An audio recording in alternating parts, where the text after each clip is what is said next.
നമസ്കാരം, ഞാൻ അവിനാശ് കൃഷ്ണ, ഒറ്റപ്പാലം സ്വദേശിയാണ്.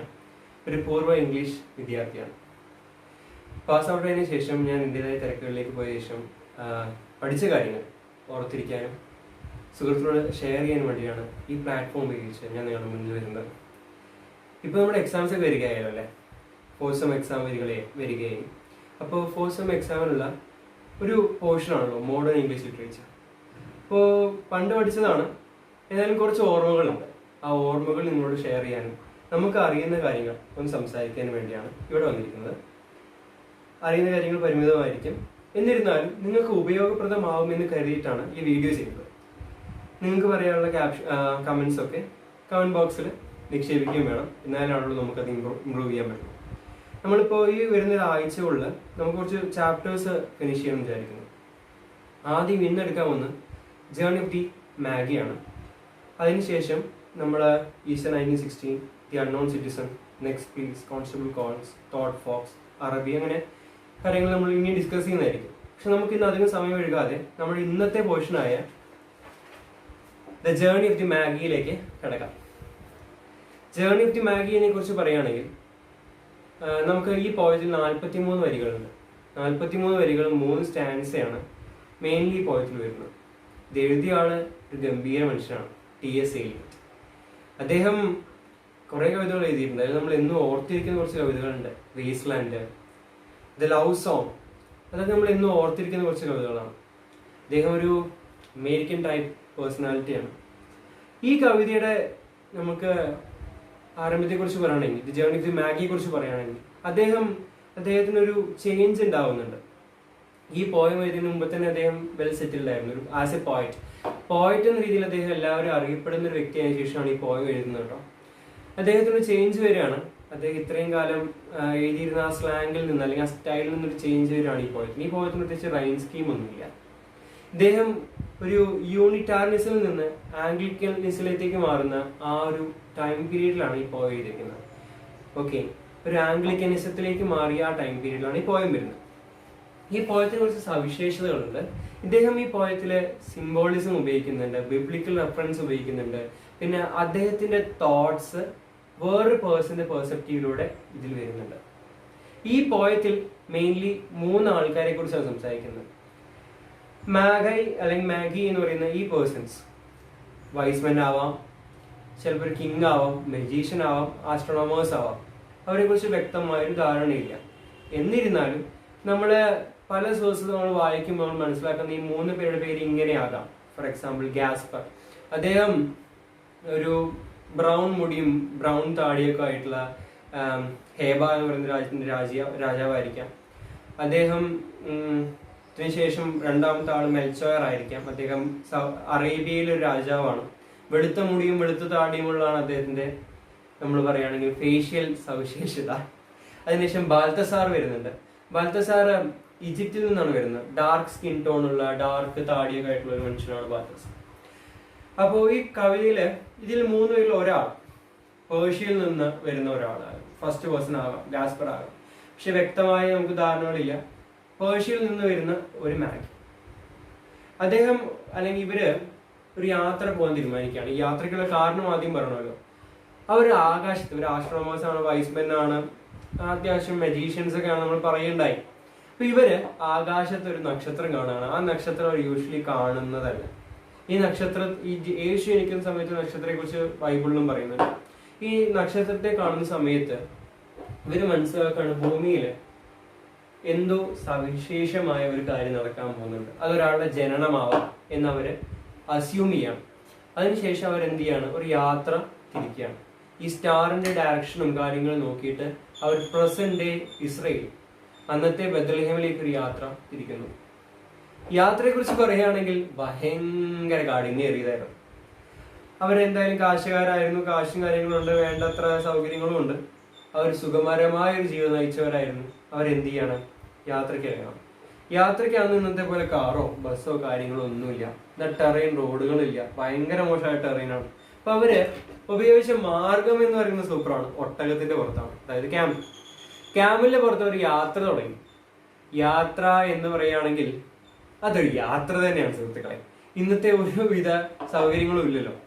അപ്പോൾ നല്ലൊരു ക്യാമ്പോ ഹോട്ടലോ ഒന്നും കാര്യങ്ങളൊന്നും പോണ വഴിയിൽ ഉണ്ടാവില്ല. അപ്പോൾ അവരുടെ യാത്ര വിന്റർ സീസണിലായിരുന്നു. അതാണ് അതിന്റെ ഏറ്റവും വലിയ പ്രത്യേകത. ഈ പേർഷ്യ ആണെങ്കിൽ പോലും ഇവർ മൗണ്ടൈനസ് റീജിയൻ ആണ് നമുക്ക് പോയത്തിൽ വായിക്കുമ്പോൾ അല്ലെങ്കിൽ പല സോഴ്സിൽ മനസ്സിലാവുന്നുണ്ട്.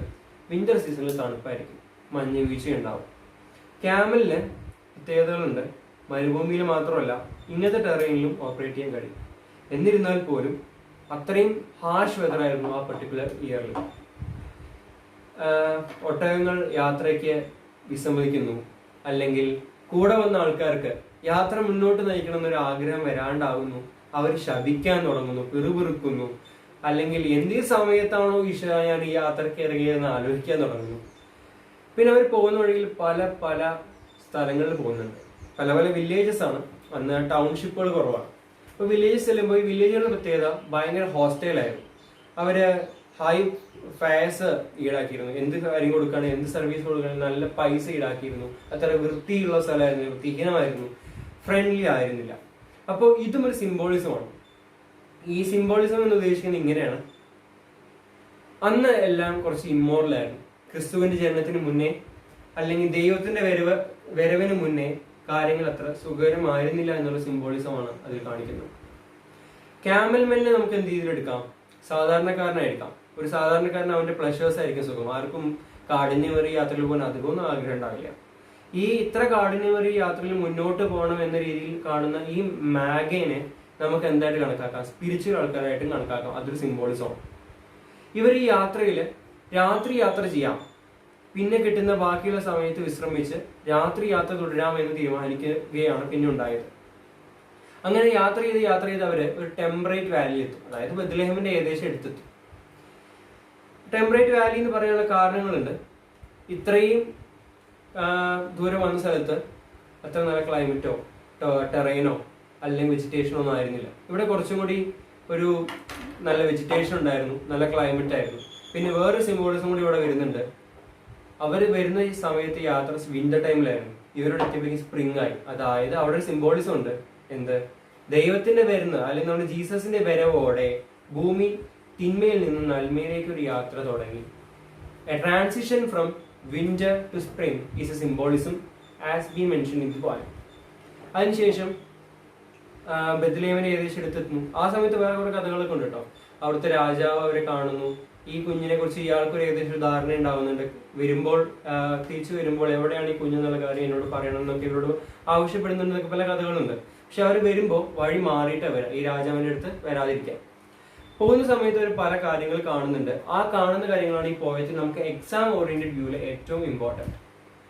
ബിബ്ലിക്കൽ റെഫറൻസസ് ഇവിടെ വരുന്നുണ്ട്. അതായത് ബൈബിളിലുള്ള കുറച്ച് കാര്യങ്ങൾ ഇവിടെ റെഫറൻസ് ആയിട്ട് വരുന്നുണ്ട്. പോകുന്ന സമയത്ത് ബെത്ലഹേമിലെ നമ്മുടെ ഈ ജനിക്കുന്ന ഒരു ഇവിടെയാണല്ലോ, ഷെഡിലാണ്, ഒരു ചെറിയ സ്റ്റേബിളിലാണ് നമ്മുടെ യേശു ജനിക്കുന്നത്. അപ്പോൾ പോകുന്ന വഴിയിൽ കുറച്ച് കാര്യങ്ങൾ കാണുന്നുണ്ട്. ഒഴുകി പോകുന്ന ഒരു സ്പ്രിംഗ് കാണുന്നുണ്ട്. ആ സ്പ്രിംഗ് ഒരു റെഫറൻസ് ആണ്. പിന്നെ മരങ്ങൾ, കുറച്ച് മരങ്ങൾ, 3 മരങ്ങൾ 4 കുറച്ച് മരങ്ങൾ അവിടെ കാണുന്നുണ്ട്. ആ മരങ്ങളെ ക്രിസ്ത്യാനിറ്റി ട്രിനിറ്റി ആയിട്ട് നമുക്ക് ബന്ധിപ്പിക്കാം. സോ ആ trees can be associated with Trinity in the Christian ideology. And then അവിടെ പോകുന്ന വഴി കുറച്ച് പേര് ചൂത് കളിക്കുന്നതായിട്ട് കാണുന്നുണ്ട്. ഇങ്ങനെ വെച്ച് കഴിഞ്ഞാൽ അന്നുകൊണ്ടല്ലോ കളി, ഡൈസ് വെച്ച് സിൽവറിന് വേണ്ടിയിട്ടുള്ള ഒരു ചൂത് കളിയായിരുന്നു. ആ കൈ അവിടെ 6 ഹാൻഡ്സിന്റെ റെഫറൻസ് പറയുന്നത്. ആ 6 ഹാൻഡ്സ് നമുക്ക് ബിബ്ലിക്കൽ റെഫറൻസ് ആയിട്ട് എങ്ങനെ എടുക്കാം എന്ന് ചോദിച്ചു കഴിഞ്ഞാൽ, യേശുവിനെ കുരിശിലേൽപ്പിക്കുന്ന സമയത്ത് കുറച്ച് സോൾജേഴ്സ് നമ്മുടെ ജീസസിന്റെ യേശുവിന്റെ ക്ലോത്ത്സിന് വേണ്ടി അടിപിടി കൂടുന്നുണ്ട്. ആ കൈകളായിട്ട് ഈ കൈകളെ കണക്കാക്കുന്നു. പിന്നെ സിൽവറിന്റെ റെഫറൻസ് എങ്ങനെ എടുക്കാൻ ചോദിച്ചു കഴിഞ്ഞാൽ, യേശുവിനെ ഒറ്റ കൊടുക്കുന്നതും യേശുവിന്റെ 12 ശിഷ്യന്മാരിൽ ഒരാൾ യൂദാസ് ഒറ്റ കൊടുക്കുന്നതും വെള്ളിക്കാശിന് വേണ്ടിയിട്ടായിരുന്നു. അതും ഇതിൽ നമുക്കൊരു റെഫറൻസ് ആയിട്ട് എടുക്കാം. പിന്നെ ഒരു കുതിരയെ കാണുന്നുണ്ട്, ഒരു ഓൾഡ് വൈറ്റ് ഹോഴ്സ്. ആ ഓൾഡ് വൈറ്റ് ഹോഴ്സിനെ നമുക്ക് എങ്ങനെ പറയാമെന്ന് ചോദിച്ചു കഴിഞ്ഞാൽ, ഓൾഡ് വൈറ്റ് ഹോഴ്സ് എന്നും ക്രിസ്ത്യാനിറ്റിയിൽ നല്ലൊരു സിമ്പിളാണ്.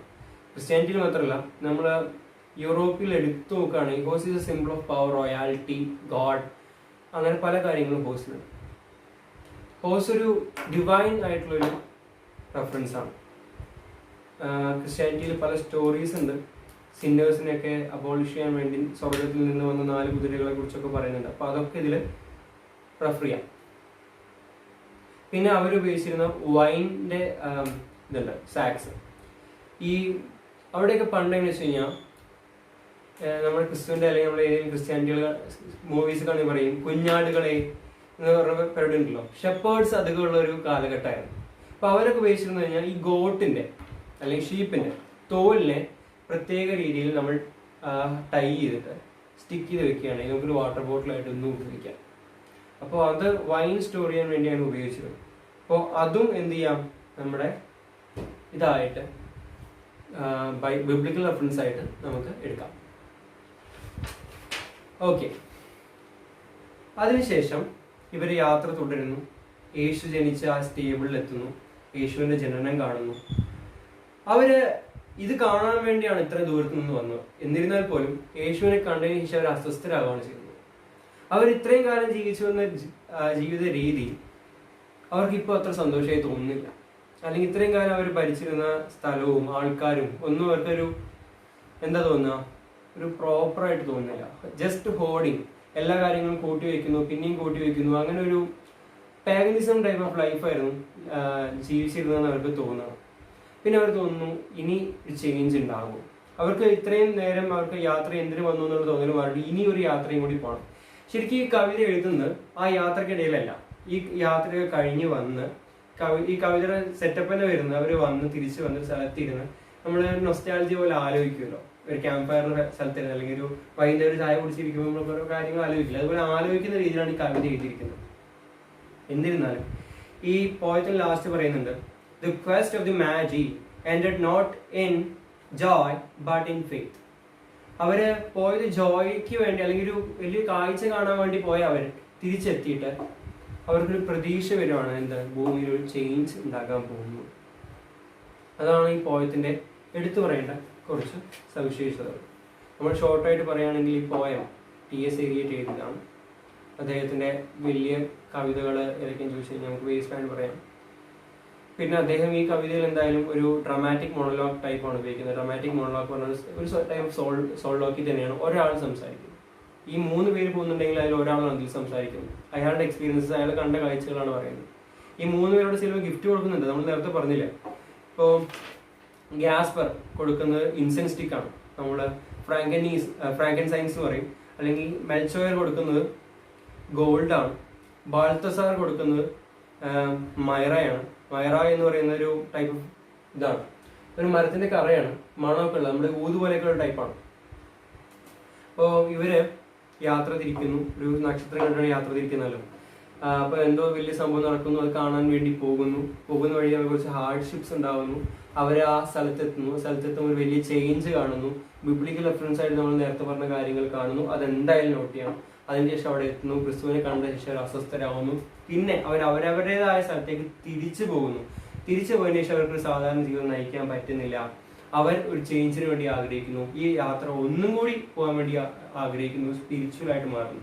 ഇത് ശരിക്കും പറഞ്ഞാൽ നമുക്ക് T.S. Eliotന്റെ മൈൻഡ് സെറ്റ് ആണെന്ന് തന്നെ പറയാം. അതാണ് ഈ പോയത്തിന്റെ മെയിൻ കാര്യം. ഇപ്പൊ നമ്മൾ ഇന്ന് ഇത്രയും ഡിസ്കസ് ചെയ്യുന്നുള്ളൂ. നാളെ അല്ലെങ്കിൽ നമ്മൾ അടുത്ത വീഡിയോയില് വേറൊരു ചാപ്റ്ററായിട്ട് തിരിച്ചു വരും. ഇത് ഹെൽപ്ഫുൾ ആണ് എന്ന് കരുതുന്നു. എന്തെങ്കിലും നിങ്ങൾക്ക് പുതിയ ചേഞ്ചസ് വേണമെന്നുണ്ടെങ്കിൽ ഇതിൽ പറയുക, കമന്റ് ബോക്സിൽ അറിയിക്കുക. Thank you. Have A good day.